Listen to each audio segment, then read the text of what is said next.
I got to learn that the contest was all about empowering women and standing up for a cause that you're genuinely passionate about, it sold itself to me, because I realized that I could use that platform for change, and I could potentially take that regionally or nationally, and now, luckily enough, because I've won the national contest, internationally.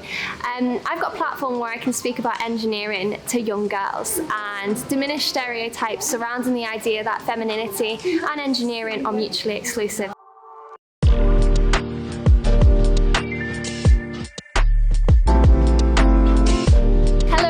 My name is Jessica Gagen. I'm the reigning Miss England and a graduate aerospace engineer. I was very much into my STEM subjects at school, and I picked STEM A-levels as well.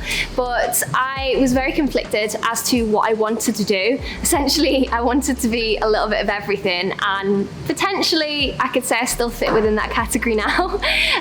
But my interest in engineering only really came to surface when I'd left school, actually. So when I was maybe 19, 20, I thought about different pathways and opportunities, and my background before then had been in fashion modelling. So I identified what I liked about that industry, being the variety, and what subject would encompass that, and engineering was what I picked. I was told from a young age that I would be good in engineering by my dad, because my dad was a toolmaker by trade.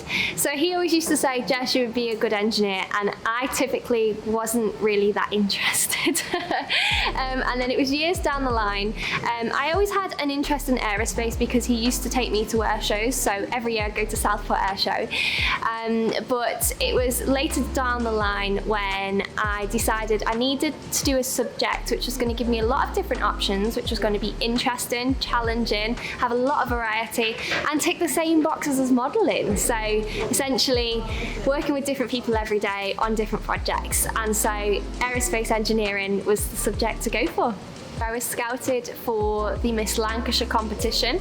I was very apprehensive to begin with because I didn't really know what the contest stood for, and there was a lot of stereotypes surrounding it which I hadn't been educated about.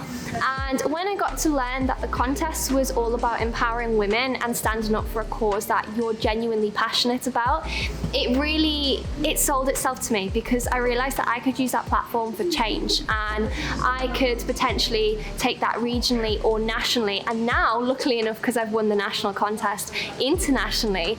I've got a platform where I can speak about engineering to young girls and diminish stereotypes surrounding the idea that femininity and engineering are mutually exclusive. So that's really what I went back to then win the Miss England competition. That's what it was about, because I came second in my first year and I thought, I need to do this.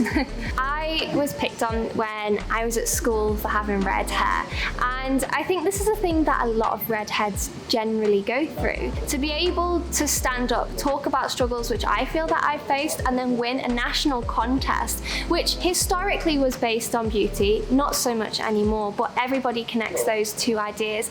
It really was a fantastic moment for myself, because I really felt it resonate within the redhead community. I had so many messages of support and so many messages from parents and children who had told me that they'd been through the same things which I'd gone through. So to be able to stand up and represent us on a world stage, I mean, at the moment, unless they crown any new girls, I'm the only redhead that's going to be in the Miss World contest this year. So I am so immensely proud to get to represent England at that contest this year and represent any redhead who's been through any hardship, just because they've got this colour of hair. So I'm really excited about that. I think it's really important to encourage young people into STEM careers, because STEM is the future. Engineering is the backbone, I believe, of the country, and typically it takes a village. So a lot of people assume for me, aerospace engineer, oh, she builds aircraft. And although that might be the case in some instances, typically it's an umbrella over a lot of different fields. So whether that's chemistry, biology, obviously different types of science being physics, but then subsections of those subjects as well. So we're talking thermodynamics, fluid mechanics, material science. There's so many avenues to go down in engineering, and I think it's really important, even not focusing on a job profile as such, but focusing on the skills that our young people can gain through studying STEM, because they can lead them into so many different avenues in different industries as a whole as well. My plan at the moment is I'm putting absolutely everything into my STEM campaign leading up to the Miss World final, which is going to be in December this year.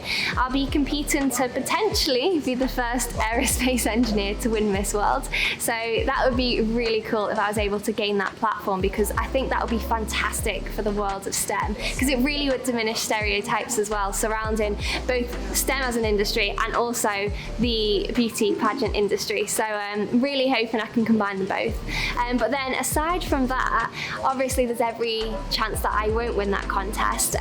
My passion is still within STEM, so I still plan to carry on working with schools, going into schools, advertising opportunities in STEM and different careers. And then in terms of my career, I have a very potentially ambitious dream. I'd love to work in TV and educate young kids about engineering through TV. But aside from that, I'm interested in working in new technology, so we'll see where that leads.